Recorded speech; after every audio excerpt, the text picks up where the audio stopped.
Kaya. La deuxième chose, c'est la façon dont vous respectez ses amis, sa famille. C'est très très important, c'est-à-dire que il est très important pour la majorité des femmes, surtout celles qui m'écoutent, de comprendre que un homme a tendance à se construire dans sa vie par rapport à la vision de sa famille, à la vision de ses potes, de ses amis, à la vision de la structure qui a construit, qui a conduit sa vie. Donc pour lui, si vous n'accordez pas d'importance à ces éléments, il a l'impression que c'est lui que vous ne voulez pas. Donc, prenons un exemple simple. Je sais que c'est très compliqué quand vous décidez de vous marier ou de côtoyer un homme, de gérer la belle famille, c'est-à-dire la famille de votre mari. Mais il y a un secret qui est très simple, mesdames. Je sais que nous, les femmes, on veut toujours s'exprimer, on veut dire ce qu'on pense. On ne supporte pas qu'on nous ignore.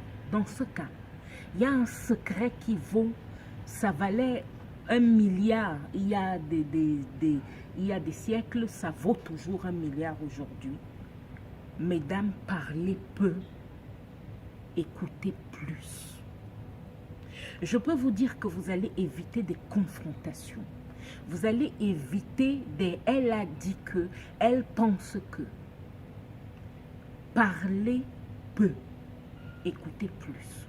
Et je vais vous dire, pour nous les femmes qui sont émotionnelles, nous sommes des entités émotionnelles, même si quelqu'un dans l'entourage de votre mari, de votre partenaire, de votre petite amie, ça peut être sa meilleure amie, ça peut être sa mère, ça peut être son père.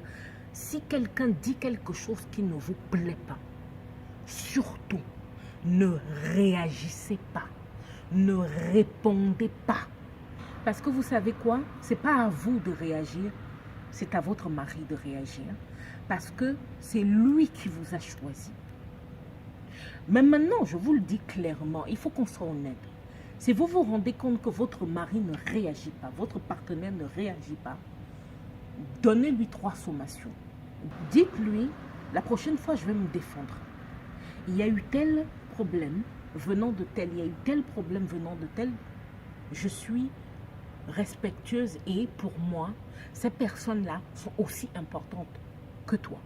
Mais si ça continue et que tu ne réagis pas et que tu ne prends pas les mesures nécessaires, je vais devoir le faire. Les Américains disent I got to step up for myself. Je vais devoir me défendre toute seule. Voilà, ça c'est la deuxième chose.